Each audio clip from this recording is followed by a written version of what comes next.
Classe, style in make-up. Mettez-vous au parfum de l'actualité avec Golden Rose dans le JT. Distribué par Madaturk. Isine, la réussite à la portée de tous. Institut supérieur de l'informatique et du management d'entreprise vous présente le JT. Tech Supreme Center, Béorir Box 501, 4e étage. Vous présente le centre de formation professionnelle immédiat et l'université immédiat en Batum Sangan vous présente le JT.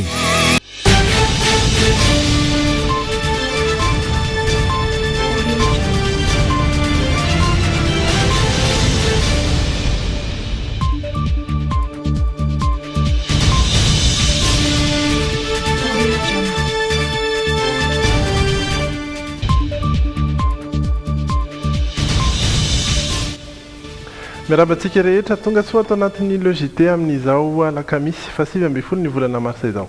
Manasantsika rehetra hampanajana ary anaraka n'izay logité izay hatramin'ny farany. Ireto ny lohateny miandrantsika ho an'ny androany.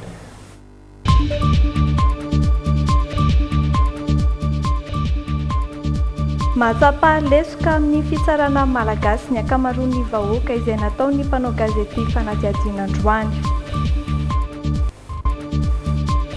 Tsy matahotra kolokolo kosa ireo mpifaninana manaraka fiofanana amin'ireny ivitoerana manomana ho amin'ny fifaninanana idirana ho mpiasam-panjakana ireny. Saika nahitana fiakarany avokoa ny ankamaroan'ny entana ilaina andavanandro any Thomas natao rin'ny rotsakorana marobe sy ny fiakaran'ny rano. Vehivavy iray teraka tamin'ny tany anaty trano lay mahatrabona azy no resantsika ao anatin'ny portrait. Ary ganagana azo atao hoe hafakely kosa no resantsika ao anatin'ny insolite.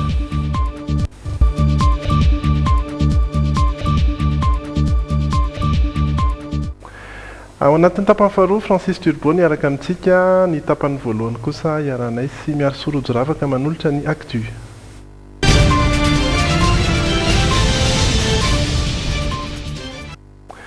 Eo amin'ny sehatry ny fitsarana avy hatrany satria dia andro manatantara ny androany manokana.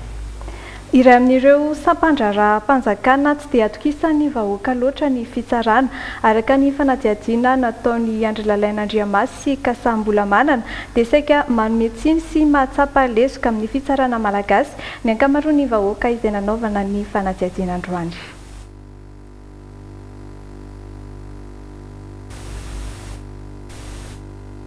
Mbola tsy vonana ny sary mahakasika ny izay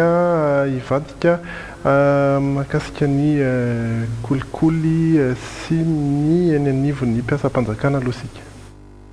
Iara-iasa amin'ny Bionco sy ny ministera misana ny asa-panjakana ary ny mpitandron'ny filaminana ny foibe fitantana-ketra na ny direction générale des impôts amin'ny fifaninanana idirana ho mpanaramaso sy mpiandraikitra ny fandoava-ketra na ny contrôleur et agent des impôts ho amin'ity taona ity. 504 alina menadava ireo mpifaninana manerana Madagasikara ka ny 700 amin'izy ireo no ovoray, 200 ho mpanaramaso ny fandoavan-ketra, 200 kosa ho mpiandraikitra ny fandoavan-ketra. Ny faraka amin'ny 30 ny volana marsa ka hatramin'ny 7 ny volana aprilo avy izao no anatanterahana izay fifaninanana idirana ho mpanaramaso sy mpiandraikitra ny fandoavan-ketra izay ary ho entitra amin'ny fanarahamaso ireo ny mikasika ny kolikoly ny fitondram-panjakana. Hoaratsika ny fanampanazavana mahakasika an'izay.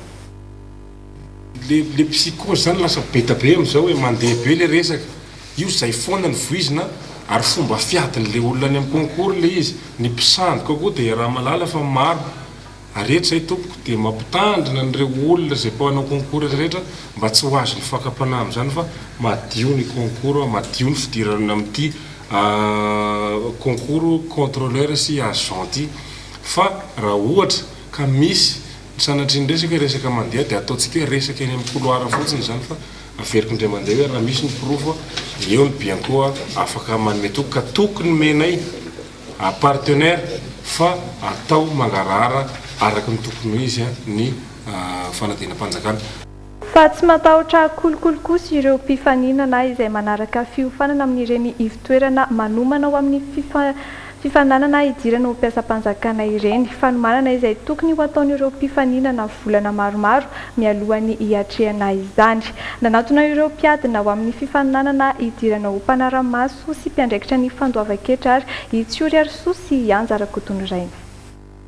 Isan'ireo hiatrika ny fifaninanana idirana ho mpiandraikitra sy mpanaramaso ny fandoavan-ketra mbola tiana. Ho azy dia rariny raha andraisana fepetra entitra ny fisian'ny kolikoly amin'ny fifaninanana idirana ho mpiasam-panjakana. Malaza le kolikoly amin'izao fotoana izao fa misy ihany manao fa ezahana le izy tsy tokony ho anjaka satria ianao zany raha mpanjakanao ny kolikoly dia metehatra ianao hoe mamery ny mahasina malagasy ianao dia donc tsy ilaina le izy amin'alo anao tsintsinan'ny olona mianatra satria mandoa écolage ianao dia lasa tsisy dikany ianao zany manoloana an'le kolikoly. Tsy matahotra ny kolikoly ary mahatokony mangarahara kosa ireo ivitoerana izay manofana sy manomana ireo mpiadina ho amin'izay karazana fifaninanana izay ary miankin-doha betsaka amin'ny fahendren'ireo mpikarakara ny fifaninanana eo anivon'ny foibe fitantanan-ketra. Ny sekoly zany tsy manana satria efa nanome tokony taon'ny DGI ny momba ny fiarahan'ny miasa amin'ny bianco izany hoe faninanana madio zany no atrehan'ny mpianatra dia miombika hevitra amin'ny zareo izay ary manome tokony mpianatra hoe ho manana tsara ny concours fa tsisy zavatra mampiahiahy eo. Zava-dehibe kosa ny fanomanana rehefa hiatrika fifaninanana lehibe tahaka ny fifaninanana idirana ho mpiasam-panjakana.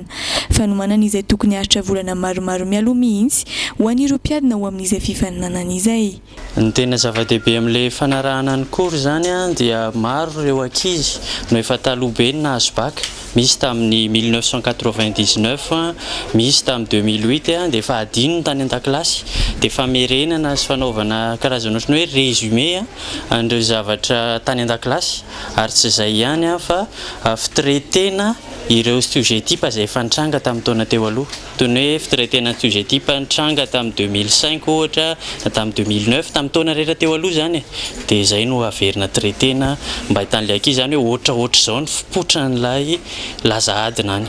Ankoatra ny fifaninanana idirana ho mpiandraikitra eo anivon'ny foibe fitantanan-ketra dia tsy ho ela ihany koa ny fifaninanana idirana ho mpampianatra ny anivon'ireo EPP sy CEG manerana ny Madagasikara. Asizay fepetra ho raisiny eo anivon'ny ministeran'ny fanabeazam-pirenena entina miady amin'ny kolikoly amin'izay fotoana izay. Fa iverenantsika ny mahakasika ny vaovao ny fitsarana teo. Araka ny fanambara teo dia iray amin'ireo sampandraraha-mpanjakana tsy dia atokisa ny vahoaka loatra ny fitsarana manao ny fanatsediana mahakasika izay Iandry Lalain'Andriamasy sy Kasa Mbolamanana. Samy nilaza ho tsy mahatoky ny fitsarana avokoa ireo olona rehetra sendranay eo atoandro. Ho azy ireo dia maromaro ny lesika eo anivon'ny sampandraraha-mpanjakana ity toy ny kolikoly. Ny kolikoly dia mbola misy ihany izany ny kolikoly. Tsy fampiarana ny tena lalàna fa azo hoe izay manambola sy manana mifantatra olona dia tsy dia vahaonany le mpitsara afaka tsaraina konga mba mitena na izany dia nanambara ho efa manao ezaka goavana hiadina amin'ny kolikoly sy ireo fosotra manaratsy ny sehatra ny fitsarana mba hanatratra ny tanjona hoe fitsarana minitsiny kitro sy fanohitra ny fampandrosoana ny mihitra ny fitsarana nandritra ny lanonana nametrahana tampony ofisialy ny filoha voalohany fitsarana tampony vaovao Randriamanantena Modeste sy ny fametrahana ny filohan'ny filankevim-panjakana vaovao Ravony Arson Richard sy ny filohan'ny Cour des comptes vaovao Ravela John Bonary ary ny commissaire général lalàna vaovao Rakotomandimy Benjamin Alexis. Tsy misy anavahana fa samy azo enjena avokoa ny mpitsara tsy ankanavaka. Zavatra petraka aloha dia reny fanetanana reny ny voalohany ny circulaire efa alefanay fanamafisana ny politique pénale momba ny reny rehetrarehetra reny ary aveo koa tsy maintsy misy koa ny fanaovana fanadihadiana ahitana hoe inona nahatonga an'ilay mpitsara nanao an'ilay raha nisy tandrevaka tao amin'ny asa nataony dia tsy maintsy misy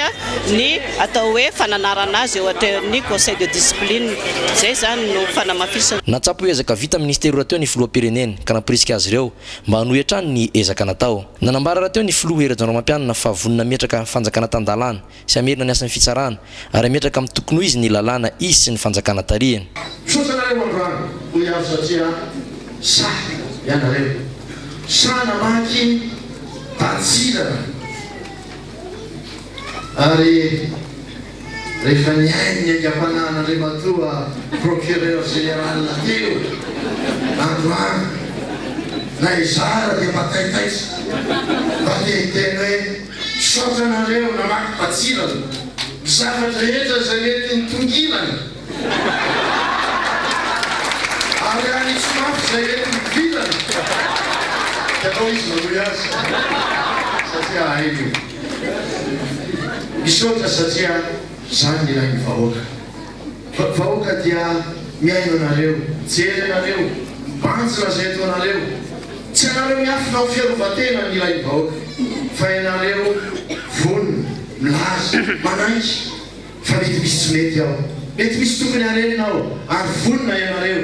anara marina fa ny fadiorasiny tokoa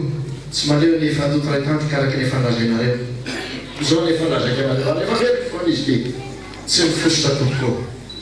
mitsambo le mova fa zay mijoro an-trano ary sotranareo mahay mandavaka zay tena marina oka iavaka ary zay tena ratsy mafimafy ny teny alio any andavaka nanaovany flo antsoavo ireo mpitsara mba haiara-iasa amin'ireo sehatra maro hafa manerina ny nosy nandritry ny lahatenin'ny flo ihany koa nanambarany fa ho fanampina ny fitsarana dia tolona solosaina misy 3 sy fiarakodia misy 9 ny fitsarana. Itotika ijeran'ireo trabona indraisika ireo trabona izay miova tanteraka mihitsy ny fiainany. Mikorotana sy manahirana avokoa na ny fitadiavam-bola, ny fitadiavana sakafo ary indrindra ny fianaran'ny ankizy. Nisy ny fananganana sekoly teny Andotapenaka, abattoir teo aloha. Ankoatr'izay tena namboatra trano lay hisakafoanan'ireo trabona ny Croix-Rouge malagasy hanomezana sakafo azy ireo. Tena toerana ary iainana Irina Ratsimbazavy. Olana ho an'ireo trabona ankoatra ny fitadiavam-bola sy ny sakafo isan'andro ny momba ireo zanany. Raha ny fanazavana azo tetỳ amin'ny toerana misy ireo trabona etỳ amin'ny abattoir dia tsy araka ireo ray aman-dreny intsony ny fitazana sy ny fiahinan'ny fianaran'ny zanak'izy ireo. Mpianatra tamin'ny EPP avokoa ny ankamaroan'ireto ankizy mitoetra eto reto. Misy amin'izy ireo nirava sekoly ka nijanona tamin'ny fianarany. Misy ankoatra izay ireo najanona ray aman-dreny noho ny fifindran-toerana tetỳ. Nanangana sekoly noho izany ny etỳ amin'ity toerana misy ny trabona ity ary raha amin'ny fanazavana azo dia manodidina ny 500 ireo ankizy tokony hianatra ny mipetraka eto. Ny maraina no mianatra ireo tany amin'ny EPP ny rodana dia tia amin'ny manodidina. Ireo ny ala an-dakilasy indray dia nalamina ho hariva ny miditra an-tsekoly. Nalaina tsirairay ny anaran'izy ireo androany hariva hanomanana ny fianarany hanomboka raha ampitso. Ankoatra izay dia misy ny toerana natokana ho an'ny ankizy ety mba tsy handehandehanan'izy ireo lavitra sy andaniny ny androny. Misy ihany koa ny toerana ivitoerana ohatran'itony mba hahafahana mamerina indray zany izay le hoe zony ny ankizy zay zony ny milalao zony ihany koa zany ny manana an'le fianarany. Tetsy andanin'izay rehetra izay dia tonga tetỳ Andotapenaka ny avao amin'ny Croix-Rouge malagasy miara-miasa amin'ny ONN amin'ny fanomezana sakafo ireo trabona manodidina ny 930 arivo ety. Nanangana tranolay 3 lehibe. Misy ny olana kely eo amin'ny fanarahantsika n'izay sary izay hijery kely ny vaovao avy any Tomasiny sika izay nanana trabona maro ihany koa taorian'ny rotsakorana izay tsy nitsahatra tany amin'ny faritra Atsinanana dia saiky dibo-drano avokoa ny faritra rehetra tao Tomasina ary vokatra izay dia niakatra ihany koa ny vidin'ireo entana sy sakafo izay ilain'ny mponina andavanandro nidina teny an-tsena i Benjaralibera nijery an'izay.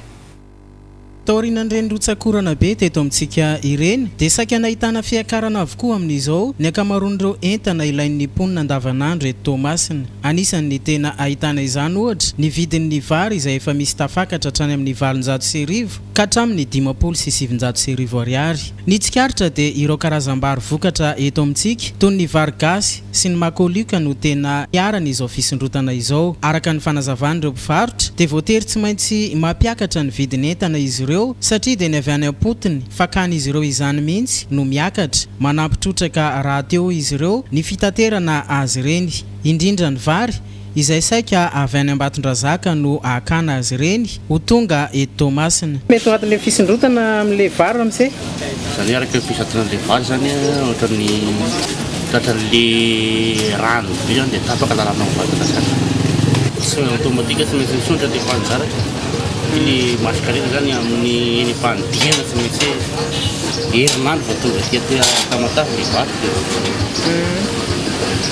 teo zao izy ohatrinona ny varotanareo dia amin'izao ohatrinona raha makalioka zao eo amin'ny 330 eo ny voatonety taloha dia zao izy 405 kilo ny 50 kilo zany ary ny kilo amin'izao ohatrinona kilo amin'izao 9000 nefa izy teo ohatrinona sahirana araka izany ireo mpanjifa amin'izao fiakarana izao indrindra ny vary izay foto-tsakafon'ny malagasy nanambara moa ireo mpivarotra sasany izay nanontanianay fa amin'ny herinandro ambony iny no antenaina mba hidikidina izao vidim-bary izao. Makasika izay toe-karena izay hatrany maro ireo olona izay mametraka ny volany any amin'ny banky noho ny antony fandriam-pahalemana. Hatreto dia ny 1.8 ny olona nanaovany Instat fanadihadiana no fantatra fa manana petrabola tsy voatery any amin'ny banky ihany fa kaonty amin'ny alalan'ny finday sy ireo kooperativa madinika ifampindramam-bola. Ny andinindiny momba izay ary no tateriny Sonia Andrinirina sy Stéphane Rakotomalala amintsika. Ny antotanisa farana avoaka ny Instat na ny antokondraraha misana ny antotanisa dia ny 1.8 ny olona natao fanadihadiana tamin'ny taona 2024 farany teo no manana petrabolany amin'ny banky sy kaonty amin'ny finday toy ny M-vola, Orange Money na Airtel Money. Ao ihany koa ireo kooperativa ifampindramam-bola madinika.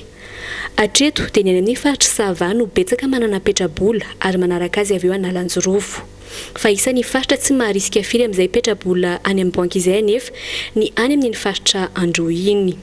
Raha ny fanadihadiana nataony Instat hatrany dia ndraiky amin'ny 3.9 ny olona manana petrabola no eto an-tanan-dehibe raha toka ny 2.9 kosa no any ambanivohitra. Inona ary no antony mahatonga ny olona liana bebe kokoa amin'izay fametrahana volany amin'ny banky izay noho ny mitahiry vola ao an-trano. Zany dia fa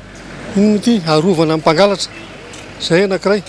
dia misy mba tombony kely ihany kanefa tsy mahafapo. Le tombony angamba aloha raha ohatra ka ho anahy manokana zany angamba dia ny fahalalana zany amin'ny fakana vola satria tsy voatery tsy maintsy hiditra ao anatin'ny banky foana manambola fa rehefa misy guichet unique anao mitondra carte dia afaka maka foana raha ohatra ka misy fotoana hoe tadiavanao vola. Zay ny hitako angambany dia ankoatran'izay koa moa zany resaka sécurité. Ireo tsy nandihy fianarana firy moa no fantatra fa mitahiry ny volany ao an-tranony raha nitatitra ity fanadihadiana nataony Instat ity hatrany. Ankoatra ireo voalaza teo ireo anefa dia maro ireo tombontsoa azo amin'ny fananana petrabolany amin'ny banky raha ny fanazavana ity tompon'andraikitra iray ity. Ho an'ilay olon-tsotro io, ilay olona mametraka vola zany dia ny sécurité aloha voalohany indrindra. Raha ohatra moa misy apetrany zany ilay izy ka misy fe-potoana lazany hoe ametrahany azy ka tsy ikitiany azy dia manomboka amina montant kely farafahakelin'izay ilay izy fa tsy tadidiko ilay izy dia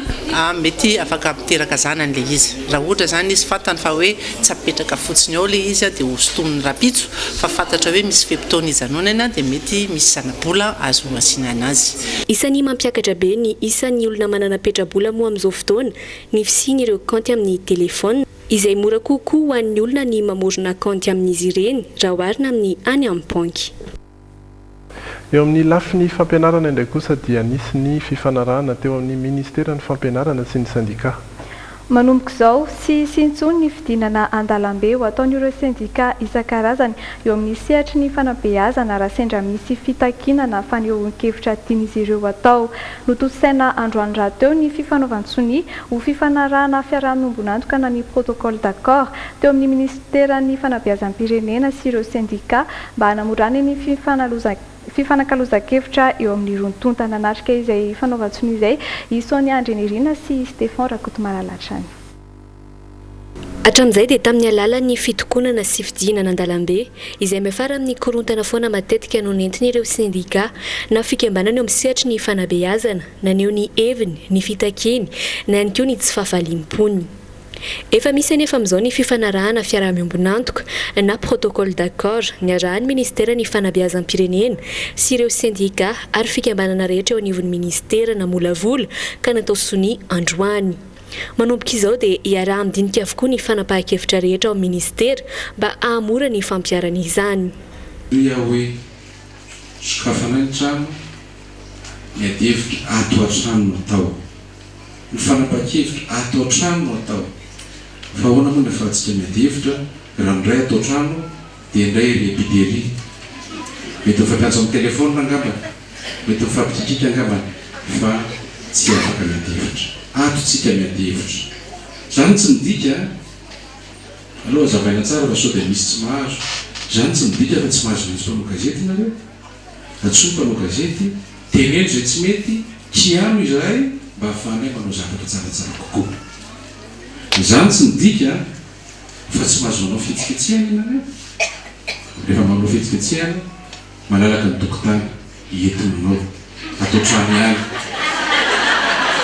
tsy tokony isy fiantraikany amin'ny fampianarana ka ampitarainy ireo ray aman-dreny kosa nefa ny fihetsiketsehana izay atao hoy adrany ny minisitra nanamafy izany rahateo ny Front National ny Sempamanosy tanjona iray no iraisana dia ny hanatsarana ny sehatry ny fanabeazana eto Madagasikara hoy izy zavatra apetrakinay fotsiny le izy hoe zay zany mahatoky ny ministera amin'ny fanapahan-kevitra rehetrarehetra zay ifampijerena ifampitenehana ho fanatsarana satria mahavelom-bolon'ny mpampianatra ny fanamariana anankiray ngamba tsara ihany koa ny anamariana an'le izy tsy hoe akory manakana ny syndicat tsy hiteny ny fanaovana an'le fifanarahana fa manatratra le tanjona anankiray zany ao anatin'le ministera fanabeazam-pirenena tsara ihany koa ny manamarika fa raha teo anivo ny farim-piadiam-pampianarana na Cisco teo aloha no ny fantenana ireo mpampianatra raisina ho mpiasam-panjakana dia ho totosaina ny anivon'ny ZAP kosa izany amin'ny fandraisana ireo mpampianatra iray alina manaraka hoy hatrany ny ministra ny fanabeazam-pirenena ity farany izay mahatratra arivo manerana ny nosy ka tsy maintsy raha midinika mialoha miaraka amin'ireo syndicat sy fikambanana ny andraisana azy ireo mpiasam-panjakana eo amin'ny lafin'ny fandriam-pahalemana indray kosa dia tovolahy efatra no voasambotry ny polisy teo akaiky BMH Isotry sy ny petite vitesse afaka omaly tamin'ny 6 ora alina ary roa kosa teny amin'ny akaiky ny EPP Ambodiny Sotro ny atoandro teo ary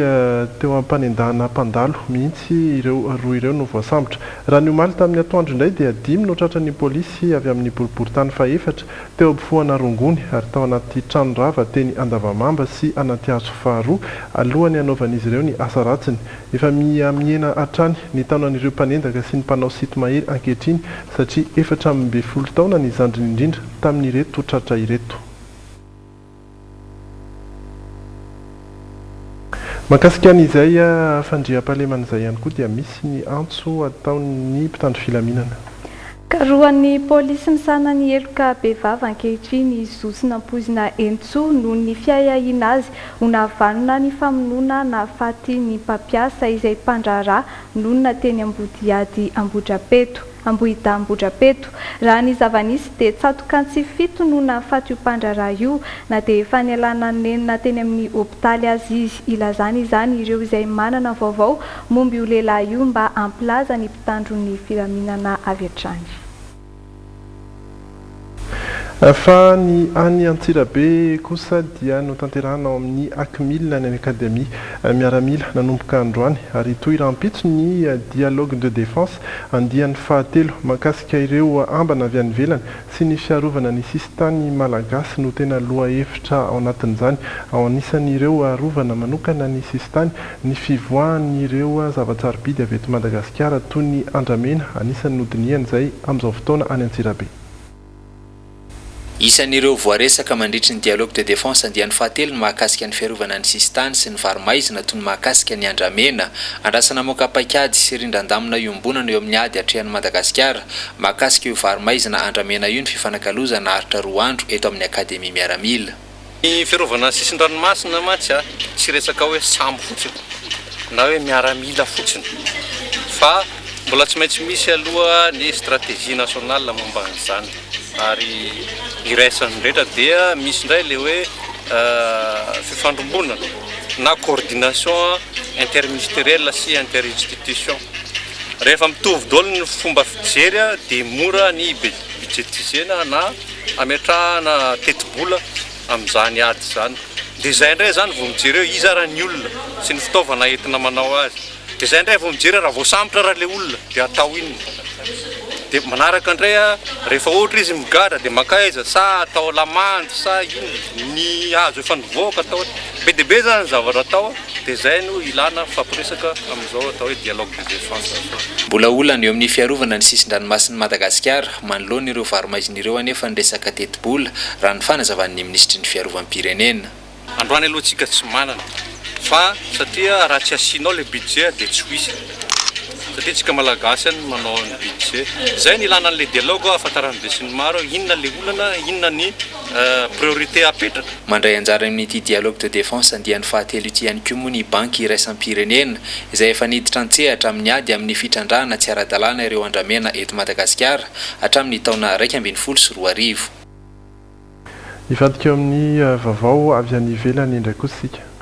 Mitokana tsy miasa mandritra ny 2 andro ny mpanamory fiaramanidina ny Lufthansa noho ny tsy fankasitrahan'izy ireo ny fanapa-kevitry ny tompon'andraikitra ny amin'ny fampihenana ny vola tokony homena ireo mpiasa izay voatery alefa hisotro ronono. Mitotaly 420 eo ny sidina voatery nofoanana androany na ny zotra-piaramanidina ho any Alemana zany na ny fiaramanidina miainga avy any amin'ny firenena io. Arak'izany mahatratra 7,2 ariary eo ny mpandeha voakasika izay fanafoanana sidina izay. Noezana nampahafantarina mialoha ny momba izao fitokonana izao ihany ny mpandeha, nisy ihany koa ny vahaolana nomena azy ireo mandanin'izay. Raha ny fanazavana avy amin'ireo sindika, ny mpiasa feno 520 taona no vinavinain'ny tompon'andraikitry ny tambazotra nabakabaka Alemana ho alefa hisotro ronono miaraka amin'ny 900 ny karamany. Tsy manome tsiny loatra ireo mpanamory nanao fitokonana ity renim-pianakaviana ity izay anisan'ireo mpandeha. Raha mpitso anoany no voalaza fa fotoana ifarana ny hetsika fitokonana ataon'ireo mpanamory fiaramanidina ny Lufthansa hatramin'ny atombohan'ny taona 2024 fandroany izao ireo mpanamory ireo no ny tokona tsy hiasa. Ho an'ny taona 2024 kosa dia niteraka fatiantoka hatramin'ny 2,700 tapitrisa euro ho an'ny Lufthansa ny hetsika fitokonana izay nataon'ireo mpiasa tao aminy. Any ivelany hatrany hitodika kosa indray ao Tunis isika. Olona 20 no namony ainy vokatry ny fanafiana tao amin'ny mozean'ny Bordeaux tany Tunis. 70 hafa kosa no naratra raha ny tatitra ofisialy farany avy amin'ny ministeran'ny ady tany any an-toerana. Mpizahatany avokoa ny 17 tamin'ireo olona namony ainy ireo. Nisy olona mitampiadina ny kendry ny fiara nitondra ireo mpizahatany mialohan'ny nidiran'ireo olona ireo ankeriny tao amin'ilay mozea ka nanaovany takalonaina olona manodidina ny 20 isa tany hoandry. Zava-doza no nisy teto Tunisie hoy ny filoham-pirenena nambarany ihany koa fa tokony hientana ny rehetra amin'ny famongorana ireo mpanao asa fampiororona. Mariana fa avitra soamantsara ihany ireo mpizahatany. Voalaza ihany koa fa nisy maty voatifitra ireo mpampiororo. Ity trangy ity no voalaza ho nanjakana herisetra indrindra tany Tunisie hatramin'ny taona 2020. Ary dia samy natsiaro an'ireo rehetra izay namony ainy ireo tunisianina araka izay sary hitantsika izay. Iny ihany koa no hoentsika ampita ao anatin'ny tapany faharoa izay iresantsika ny portrait ny insolita ary andraisantsika ihany koa ny Francis Turbo.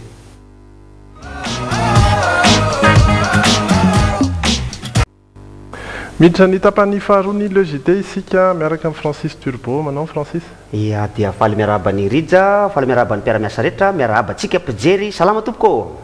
Mampidirintsika avy hatrany ary miteny téléphone. Après le bac, qui ne rêve pas d'étudier dans une grande université répondant aux normes exigées par le système LMD? Il prima manolotra anao ny miteny téléphone. Mial Crea manolotra ho anao.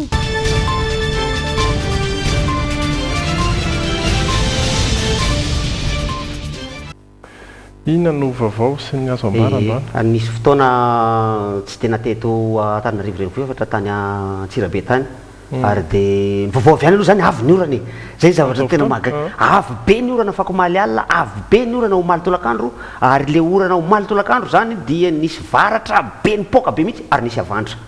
Azoazonareo an-tsaina amin'izay nandritra ny adiny ray teo eo ny vatravatra fiavy orana io tao tapo-tanàna Antsirabe ary dia nandrika moa ny rano iran'ny tanàna. Fa amin'ny alina daholo zay?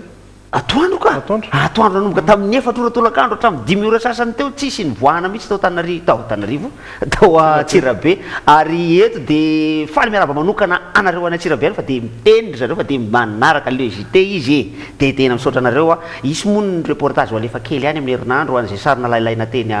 tany niny izy teo tany an-dranomanelatra sy tany am'le hoe Ambomiarivo any ambamba mivoatra an-dranomanelatra any le izy io mbola atao ny montage sary tsy de misy hoe inona kory misongadina fa de mahafinaritra ny olona fotsiny miseho hoe io tany aminay satria tena manaraka nareo misaotra nareo hoe any Antsirabe io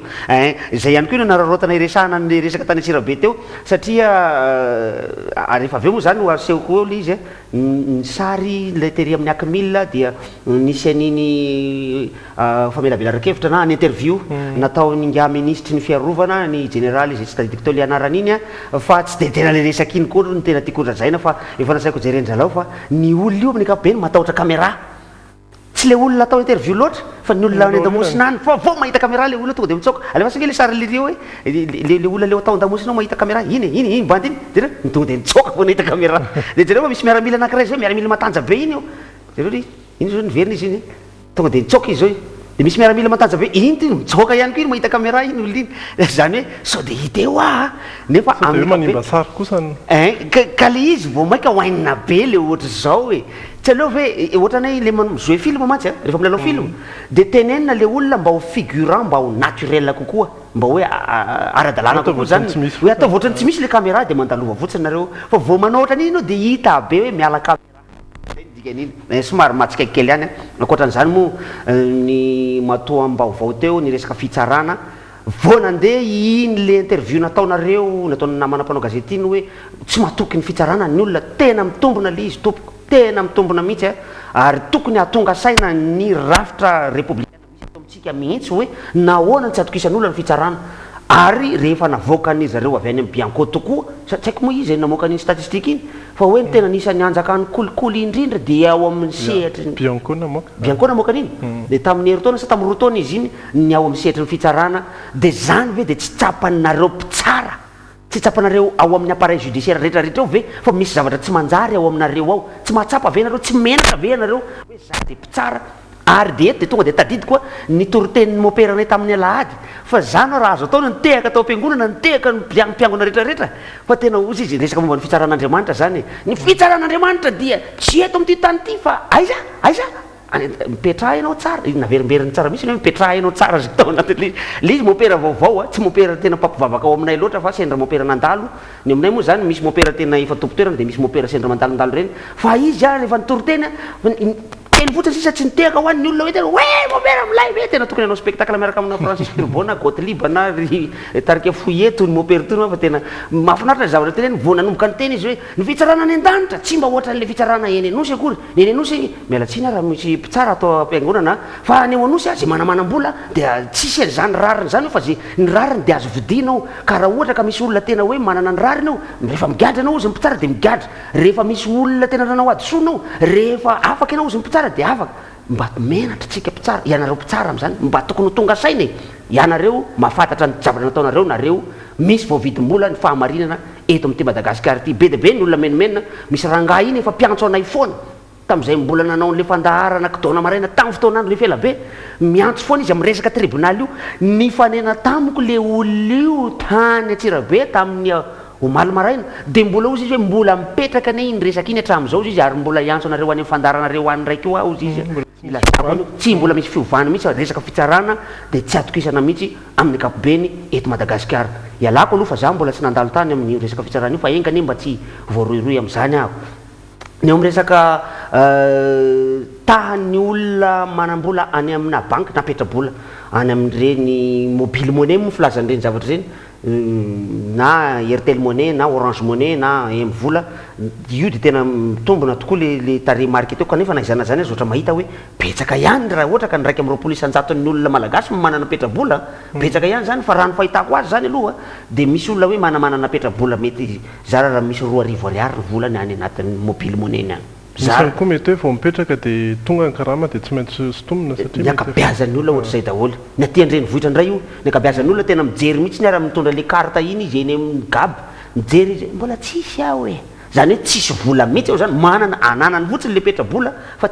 le ino moa zany le compte no ananany zany fa tsisy vola ao anatin'le compte de eto zany manaraotra ihany amin'ny teny fa izay tompoko no mahatonga anay mivarotra puce sy mivarotra telefôna tsy maintsy mitaka karapanondro dia ialana tsiny fa eto amin'ny tany républicaine Madagasikara dia tokony manana karapanondro daholo ny olona manana telefôna rehetrarehetra tsy azo ny zaza tsy ampitaona atao ny manana telefôna zay ny lalàna tsy mahazo manana telefôna manana puce ny olona tsy ampitaona anankiray raha manana numéro ianao zany ka tsy ampitaona dia tokony ny ray aman-drenao no misoratra amin'ny pucenao iny satria misy resaka mifamahofao be amin'ny resaka rahabola ary izy io any Afrika any dia ataony olona fandiovana vola maloto mihitsy io petrabola io amina mobile monnaie io any Afrika any ary zay no tokony ialana amin'izao fotoana zao satria tokony fatsakana somatsara mihitsy io circuit na vola mitsofoka anatin'ny telefôna io inga tsy napoizina zay nitadiavina teo ohatrany raha very adiniko ny teny tamin'ny technicien fa le sariny tsy napoizina le miseho voalohany eo raha ohatra ka hita laisany le anaovana video recherche le anaovana video recherche hoe pisoloky gagla paniny izy iny tsy arako loatra mihitsy ohatra misy efa misy diana bala be da be any amin'ny lohan'le ry eny regny zao hoe tsy efa voatifitra be da be zao banjo sa ino izy io satria misy sariny anankiray iny tsy izy gokagoka ohatrany io sa agrafeuse ve zany sa ino zany any agrafeuse na findrafindra le sary angamba dia ny zavatra anankiray tiako tenenina ny hafarany amin'ity resaka miteny telefôna ty tsy de hoe miteny telefôna zany fa nisy miteny telefôna ny mpanao gazety satria nisy musée anankiray nisy nanafika tany Tunisie tany Tunis renivohitra Tunisie renivohitra Tunis renivohitra Alger dia io musée io ny anarany dia Bardo tsy de le Bardo loatra ny tiako tenena fa le mpanao gazety ny enoko tamin'ny maraina re dia miteny foana izy ao anaty radio dia nisy nanafika ny musea anankiray ka ireo mpizahatany hitsidika an'ity musea ity dia musea foana ny tenen'ny io ramatoa io tena ohatrany mba tsy mety kosa le musea aloha raha ohatra ka gasina ny musée fa tokony musea le izy musea fa tsy musea zao ny soratra ao anatin'ny notany io dia musea ny tononony amin'izy fa tsy musea le izy raha tsy diso ny fanagasinana izy ohatra musée le izy amin'ny teny frantsay fa musée le izy raha ohatra ka agasina tsetratsetra tsy aritra iny teniteny foana tsy za eto fa ianareo any misaotra mbola misy miteniteny foana le sary miteniteny foana amizay le sary ary dia eto dia mbola isaorana anareo zay mandefa an'le sary rehetra zany fa misy matsikaiky le izy fa misy tsy matsikaiky fa alefanareo moa le izy aloha dia efa nisivaniko ihany aloha ialako tsiny ola zany amin'ny sary sasany zay tsy mandeha fa ialako tsiny fa misy tsy nalefako ny sary sasany fa nisivaniko mbola mandray foana aloha hatramin'izao fa ngamby ty no série farany ho alefantsika fa afaka herinandro tapabolanano any ray vao mandefa satria mety efa mba misy sary hafa ndraiky ho alefa amin'ny herinandro reto ndray sary voangona amin'ireo sarisary nalefanareo tetsy teroa sady somary asiko fanazavana ihany zay ananako fanazavana ity zao mandoa vola pipi aty plus de 50 mètres, plus de 20 mètres, moins de 20 mètres. Io tsy mazava amiko hoe ainona hoe mamany lavitra ve anao sa mamany akaiky sa ohatra ny ity ndray aloha le milkshake ny tena tiana aseho tamin'ity moins de 20 mètres dia tsy mazava amiko loatra aloha zavatra tiana ambara amin'io hoe 500 ariary ve rehefa akaikikaiky ny amaninao sa plus de 50 mètres zao ariary zato mamany lavitra ve anao zany mandeha lavitra ve sa le fefy angamba zany sa nitifitry ny amaninao mitifitra lavitra be mihitsy tsy azoko hoe dia le manaraka eo zany le milkshake ny tena tiana aseho amin'izy ity tableau mipetraka ao anaty restaurant milkshake zay fatatsika moa zany hoe inona ny diso amin'izao milkshake dia afana mifangarona zavatra mix ny dikany amina teny frantsay ny sary manaraka eo dia mbola sarina alefanareo ihany koa le izy avandre tomobile anankiray avandre zay tsy tena tazana loatra fa somary natako akaikikaiky moa ny afaran'le izy matetika miseho io le avandre io matetika miseho izy io ny avandre dia alasa izy ato lasa ohatra ny any vandro zany le izy raha ohatra ka zao no fahitana azy dia iroso amin'ny sary manaraka tsika le izy mety efa hitanareo io tomobile io mandehandeha any ity zany fiatombohan'ny fahasalamana eto manomboka début de santé manomboka eto ny fahasalamana zany ny aorinan'io zany ty kosa aloha nampimea kosa ty ray ty nampitsikitsiky teo ampanaovana le fitsiponana an'le sary nalefanareo zay isaorana anareo foana hoa mandefa le izy dia ny sary manaraka somary efa nalefako fotsiny izy tsy azo anakinana bicyclette eto ohatrany hoe tany pefy tany izy ty sa tany rivomamo tany tsy haiko zay le nangalan'le ora le izy fotsy madio tsara kosa zay no mahatonga le izy tsy azo anakinana bicyclette ako satria tsy eto rery misy an'izy io fa mbola nasiny soratra ihany koa any ambadika any am'le trano io tsy azo anakinana bicyclette ny trano any ambadika ihany ndraiky io na préciseny tsara hoe ny trano le izy tsy aleo fe anakinana bicyclette le izy toy zay misy an'ity soratra ty miray tika misy bus zany ny ho atsain'le olona manoratra dia restaurant ouvert avec wifi le izy misy expresso sans porc ty zany nanehoany azy eo ny expresso ve tsy café dika zany misy café tsisy tsisy kiso zay tsy de mazava loatra amiko hoe inona tena tiany mpanoratra olo lazaina aloha fa de misy expresso sans porc les restaurants sans porc angamba tsy fantatra fa sa le wifi angamba ity de nazavain'le olona fa efa andalovantsika foana ty toerana ty rehefa ho an'ny Thomas nany ery Andasibery hôtely Zainona tsy de mampime loatra le izy fa mampitsikitsiky fotsiny mahita an'izy hoe hôtely Zainona no anaran'le hôtely io eo Andasibe eo no misy an'izy ty ny misy crédit eto efa saiky tsy avoakako ty sary ty fa hoe so de miteny le olona manina tsy avoakanao le sary nalefako andra Francis ny crédit ohatra zao de be manoratra an'io zay reretiny olona fa mariny fa tsy mariny io tompo ka raha ataonao teny gasy le izy de ka ny atao loaty fa tsy c ary rehefa tenao ataon'ny frantsay le izy IT no farany fa tsy Y zay ny misy crédit nao tompoka ny sary manaraka eo dia efa sary nalaina bandy akama zay ty résidence ty fa de olona telo manefatra nareo ndray mandefa azy ty amiko ny tsiponina nareo tao anaty Facebook izy ty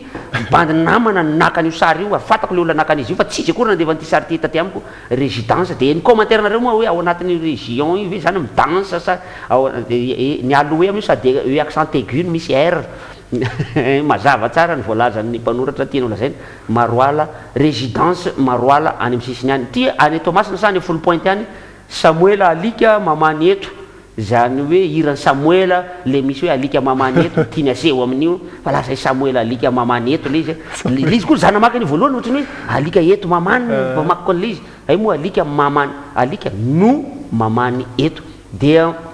sary manaraka eto mbola any 10 point ny zavatra any ay tetsy amin'ny prisme tetsy an'le fanambojanary io fanaovana karaoké Ninas tsy atao fourché table numéro 1 le tsy atao fourché aloha tena nafimiata amin'ity aloha fa resaka satria le micommandire Ninas amin'io fa tsy Ninas tsony fa Ninsy tsy atao fourché efa ela vao hitako hoe tsy atao fourché ny ty hiry ty fa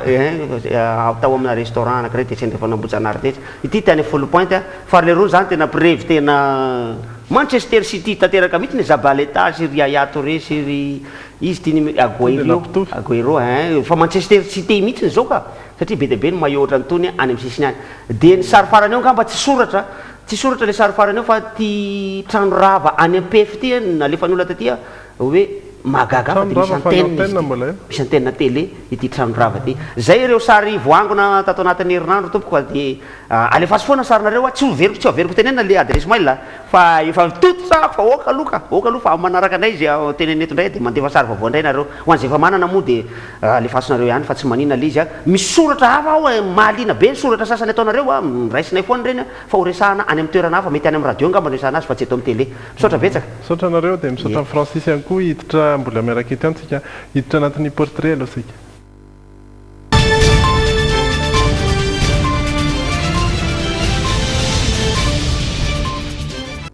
miaraka amin'ny Sonia manao Sonia miraba indrindra dia miraba ny Francis ihany koa ankasitrahana ihany koa isika rehetra izay manaraka ny tapany faharoa amin'ireo JT amin'ity takariva ity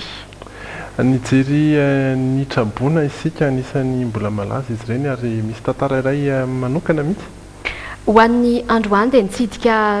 fianakaviana iray isika Trabona eny Andotam-penakeny izy ireo no mipetraka amin'izao fotoana izao fa isan'ny mampiavaka ity fianakaviana ity ny fisiana tovovavy iray vao 17 taona monja teraka nandritran'izay fotoana somary namaivay izay moa satria tao anatin'le fotoana na Trabona azy ireo mihitsy ity tovovavy ity no teraka ary dia tao anaty tranolay izy no mifana andro vitsivitsy lasa izay andao raha tsika vetrana tao anatin'ny fanadiadiana ary ny resadresaka sy ny zavatra ny ainana nandritra izay fotoana izay ohatran'ny Jesosy Kristy zany efa farahidiny ho an'ny tsirairay tokoa izany hoe voatery mandao ny trano fonenany ary mipetraka anaty tranolay izany mbola mafilavitra noho izay nefa ny an'ity fianakaviana iray ity andro vitsy lasa izay nihetsi-jazy Patricia tovovavy iray 17 taona miara-mipetraka amin'ireo ray aman-dreniny sy ny havany ato anatin'ity tranolay somary kelikely ety Andotam-penaka ity nao le teraka oviny ianao teraka dia maraina ve sa atoandro sa alina le izy dia ohatrany ahoana ny zavantranga tamin'izay maraina ny teraka maraina tamin'ny roa nentina teny amin'ny hôpitaly ka dia mararoka teraka somatsara nefa i Patricia ary samy salama izy mianaka na dia tao anaty fahaseranana tanteraka aza no nandraisany ny vahiny kely izay nampitondray ny anarana hoe Riantsoa ato dia mitovy amin'ny rehetra i Patricia na vao avy teraka aza. Tsy mba misy sakafo manokana mantsy fa dia izay misy no iaraha-mihinana. Ho an'ny androany izao dia ravitoto sy menaka no natokon-dreniny tamin'ny fotoana nandalovanay teny an-toerana. Manahirana tsy mahatamana ny menaty fa izany efa tsy fidiny dia tsy maintsy miaritra. Inona le arina ampiasanareo amin'ny fandrehetana? Kitaimbakana. Dia manao ahoana tsy atahorana amin'ilay setroka ve? Tsy masetroka ka.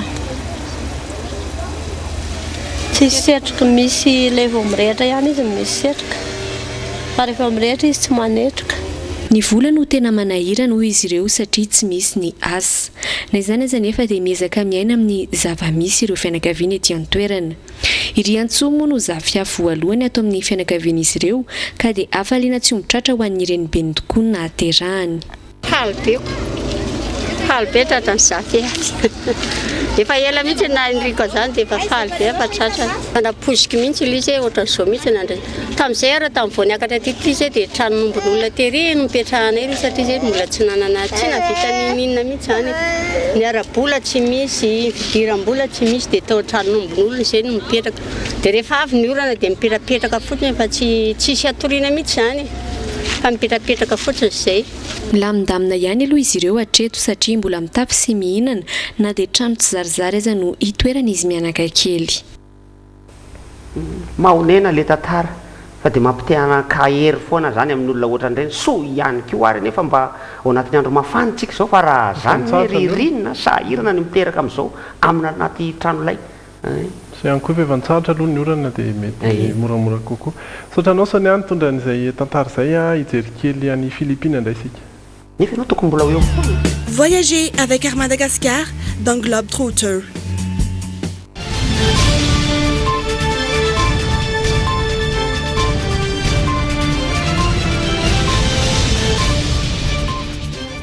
Ary dia toizantsika ny dia ny Philippines ao amin'ny tanànan'ny Cebu resaka ny finoana sy ny karazana fivavahana misy any Philippines sika tamin'ity herinandro ity ary andao toizana ny fizahana n'ity toerana ity. Raha mikisaka kely ny Ancestral House dia mahita ity sary lehibe mbana ny tanàna ity. Izy ity no atao hoe Heritage of Cebu Monument. Mitantara ny zavatra nolalaovan'ny firenena Filipiana ireo sary ireo. Sary vongana lehibe vita amin'ny vato, varahana sy vy izy ity. Ary nanomboka ny volana Jolay ny taona 750 no nanamboarana azy ary ny farana tamin'ny taona 2000. Asa tanana artista Filipiana iray Eduardo Castrillo izy ity ary nampin'ilay loholona Marcelo Fernand izy tamin'izany. Nisy moa ireo olona nanao fanomezana sy ireo fikambanana tsy miangana na ahafahana nanana ny enti-manana tamin'izy ity. Tantaraina amin'ny alalan'ireto sary sikotra ireto ireo tantara nanamarika ny Philippines toy ny ady tao makitanina ny fanaovan'ny Lapu-Lapu sy Magellan.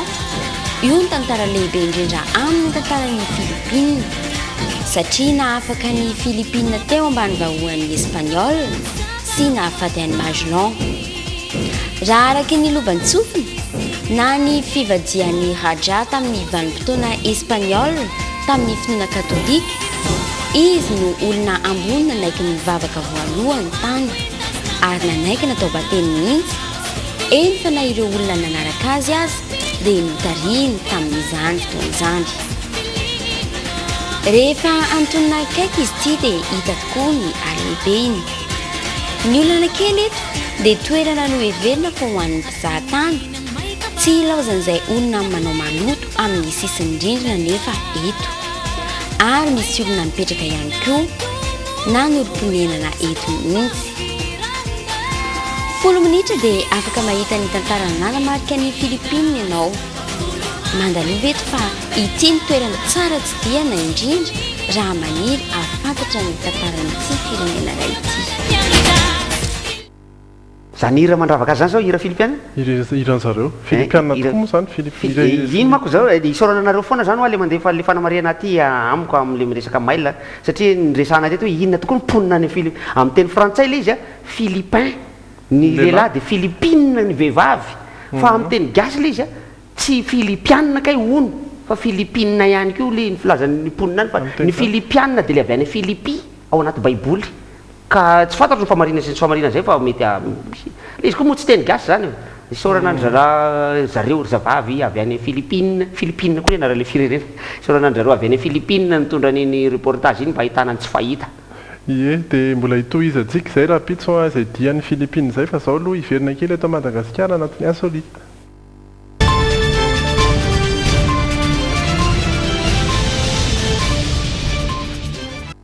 Fianakaviana iray eto amintsika eto no niantso anay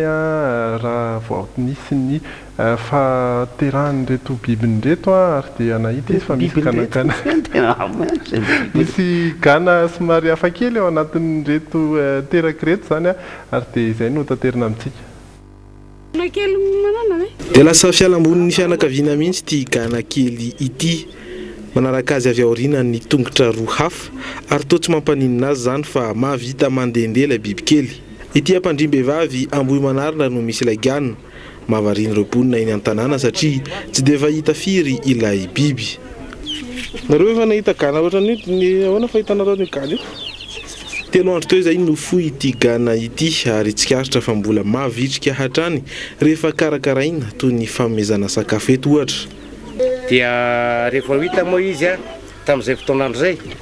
dia nijerena ilay izy zany dia lasa efatra ny tomboka anazy dia rehefa ohatra ka efatra ny tomboka anazy tsy mbo hoe nalemilemy ohatra ny vorona rehetrarehetra izy fa tonga dia avy dia natanjaka izy. Mahavariana ny mahita ilay gana tongotra efatra ary nilaza ny hitaiza azy hatramin'ny mahalehibe azy ny tompony dia ny lehibe ny fokotany ao ampandriam-behivavy ihany mba ho fialamboly ny mpiray tanàna rehetra. Ohatran'ny sampona rehetra ihany ohatran'ny tsy vaozao no nisy an'izy iny fa vitsy dia vitsy ny tahaka ireny aloha na izany na tsy izany azy. Nisy tantara iray ndraiky kosa ity olona iray somary miavaka ihany any Egypte izy dia manao ataony hoe collection manangona zavatra somary hafa kely tokoa andao jerena zary. Seza ampiasaina amin'ny olona atao famitorana izy ity fahiny no afanaina mihitsy ilay vita amin'izany fotoana izany any ka mitana maripana avo dia avo. Apetraka eo amboniny avy eo ilay olona atao famitorana. Tsy zaka velively ny fanaintainana hiaretany amin'izany. Sary lasa tranom-bakoka hitehirizana ireo karazam-pitaovana fampijaliana ny olona tany Egypta ny tranon'ny Mohamed. Hitanareo amin'izao fa maranitra tokoa ireto lamina ireto. Ampiasaina ho fanatahana kibo izay no asany. Atao eto ny loha, ny tanana kosa eto no apetraka. Rehefa izay dia ahodina toy izao. Ho fampirisihana ny andevo tany Egypta anao tsara ny asany no antony nanamboarana ireto karavasy ireto. Reharehan'i Mohamed ny fananana ireto karazam-pitaovana fampijaliana ny olona tany Egypta ireto. Mariana fa manana hafatra izy ho antefa amin'ireo izay mbola mampiatra an'izany atao hoe fampijaliana sy fampitondrana ny mangirifiry izany amin'izao vaninandro iainantsika izao. Izay filoham-pirenena na mpanjaka mbola manampatra fampijaliana amin'ny vahoakany dia tokony miatrika ny fitsarana iraisam-pirenena momba ny zon'olombelona raha ny nambarany Mohamed. Fanapahan-doha iny farany teo iny tena nabaka le izy. Tsy fantatro hoe tamin'ny taona firy tsy afaka nanome daty koa moa zany ny mpanao gazety teo hoe tamin'ny taona firy zany reny zavatra reny nangongonina. Nampiasaina ampy. Satria tamin'ny andro ny andevo zany tsy fantatro hoe talohan'i Jesoa Kristy zany ka raha 2,000 taona talohan'i Jesoa Kristy dia 502 taona talohan'i Jesoa nanaovana ny piramida. Ohatra ny piramidany Gizeh, piramidany toy ny tamin'ny andron'ny pharaon Toutankhamon ohatra zany. Ary tamin'izany fotoana izany nefa nandevozin'ny Egyptianina ny Israelianina tamin'ny andron'i Moïse. Izay mbola taloha zany koa ary Moïse eny zany hoe reny ve zany le fampijaliana ny jiosy tamin'izany. Satria ny jiosy no andevo tamin'io tamin'io fotoana io satria misy niteny kio nge hono eny fa ny Egyptianina dia mainty hoditra taloha tamin'ny andron'ny pharaon mainty fa tsy tena fotsy be ohatr'izao nefa tsy mainty hoditra be koa raha le fa misy jiosy mainty. Ry Alpha Blondy zao dia miteny mihitsy hoe jiosy mainty izy le falasa mantsy ny falasa tena mitona jiosy izy fa izy mainty hoditra dia misy aty Afrika aty ny antsoina hoe falasa PHALAS2SA raha tsy diso vaovao kely ray farany a mety hoe tsy insolite izy ity fa somary vaovao avy amin'ny internet ihany deux solita zany dia ny fanajanona ny Microsoft ny famokarana n'ilay navigateur n'ilay antsoina hoe Internet Explorer izay nafahany rehetra nampiasa ny internet voalohany dia fanolozany Firefox izy ary dia amin'izao fotoana tamin'izany fotoana izany dia 5.7 isan-jato no mpampiasa internet nampiasa azy avokoa amin'izao fotoana dia 20 isan-jato sisa no mpampiasa azy ity ary dia tsy hisy intsony zany ny Internet Explorer amin'izao fotoana Internet Explorer 10 ny farany teo raha tsy diso 9 izy raha tsy diso fa hoe andeha mamoaka ny 10 zany izy taorian'izay dia ny Google Chrome no be mpampiasa indrindra amin'izao fotoana dia ny Firefox manaraka azy hosolony le izy zany sa tsy hanao tsony mihitsy izy tsy hanao tsony izy aloha zany hatreto fa raha ny eritreritra dia toa hisy ny toyany any hisy any ny solony fa mbola mpandinihana dia ny toetriny andro moa efa voaresaky Francis teo ihany fa mety amarana ny logité sika efa tapitra raha teo ny lera ny toetriny andro dia mbola hitoy ny orana amin'ny faritra avaratra ho an'ny hariva ny tontolo andro kosa dia tsara ny andro saika manerana ny Madagasikara. Inona no azo ambara farany dia tsisy ambara moa zany fa ny andro vaovao momba ny fanatanjahantena ihany fa ny baolina alina koa tena mahafinaritra zany baolina zany zany hoe tsisy moa zany sary sady tsisy firesana momba an'ilay izy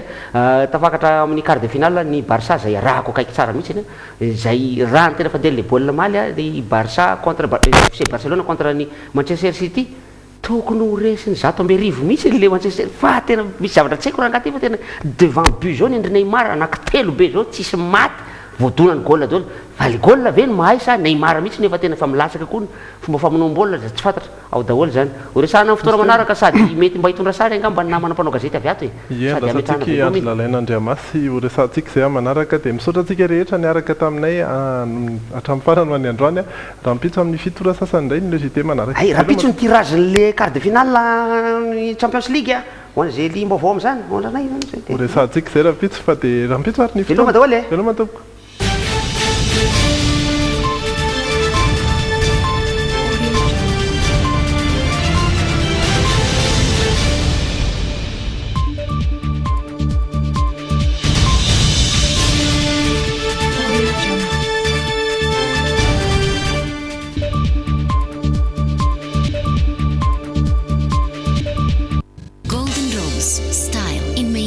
Mettez-vous au parfum de l'actualité avec Golden Rose dans le JT. Distribué par Madaturk. Isine, la réussite à la portée de tous. Institut supérieur de l'informatique et du management d'entreprise vous présente le JT.